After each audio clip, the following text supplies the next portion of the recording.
I'll just go and offer my appreciation and then be on my way. We didn't have time to talk. I got the impression you didn't want to.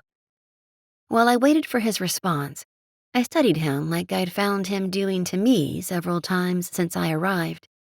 It was easy to see why my sister fell for him. The man possessed classic good looks, with a straight Greek nose, powerful jawline, and high cheekbones any woman would envy. His hazel eyes had changed from brown to green to blue in the time since I first looked into them. He was tall, probably close to 6.5 feet, with a physique that could only be achieved with daily workouts. He wasn't overly muscular, though, just the right amount. Everything about him appeared to be practically perfect, as my eyes trailed from his head, down his body, and back up again. I'd ask if you like what you see, He said with a mercurial grin. but that much is obvious. My cheeks heated in embarrassment. Sorry, I didn't mean to make you feel uncomfortable. Not at all. In fact, I do too. The sudden realization that I was flirting with my dead sister's boyfriend, and he was reciprocating, turned my stomach. What was wrong with me? I really must be going. I'll walk you back. That isn't necessary. Of course it is. When our hands brushed, I folded my arms so it wouldn't happen again.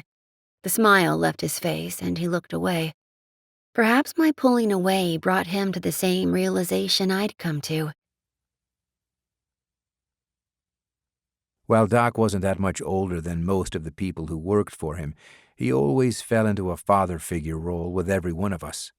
Listen, I'd like to say this call is a social one, but it isn't. "What's up?" I asked. A couple of things. First, I wanted to alert you that Descanso's sister got a hold of Dutch's cell number. Malin answered, and... "She just left." The sister? "That's right." Malin feels horrible, and while she said it isn't an excuse, her and Dutch's baby boy is teething, and she hasn't gotten much sleep. Since I know how that is, I told her I'd call on her behalf and extend her apologies. "Tell her I accept." Thanks, Onyx. That's mighty understanding of you. "What's the other thing?"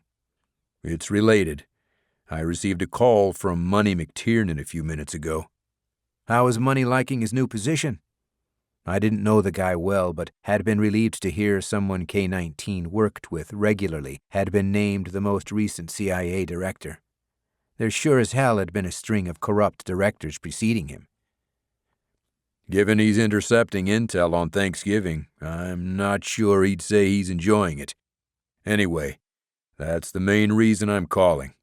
He has reason to believe someone is looking for the sister. Someone was. What do you mean? My cousin Gabe called before she left, saying someone showed up asking for her. She's staying in one of the cottages they rent out to travelers. Anyway, the call left her rattled. Interesting. What did Bricks tell her? Not exactly sure. No worries, Onyx. I'll get in touch with him myself. Until he called my cousin by his nickname, I'd forgotten how well he and Doc knew one another. "What about Money? Does he know who or why?" I asked. Negative, other than she may be in danger. I'll give Bricks a heads up about that too. "What kind of danger?" Like I said, Money didn't have a lot of details. Let me talk to your cousin, see what I can find out, and then I'll get back to you. We may need to facilitate a relocation, at least temporarily. "I can tell you where she's headed when she leaves the Central Coast." Yeah? "The Adirondacks. Same place Rangers Camp is." Why? "Her family has a cabin on the same lake. It's a place she and her sister used to go when they were kids." What's she like? If the subject matter wasn't so serious, I would have laughed. Doc was as big a gossip as any of the rest of us were. Women got a bad rap for it, but men were as prone to it. Instead, I took a deep breath and let it out slowly. "They're identical twins, but otherwise, she's nothing like her sister.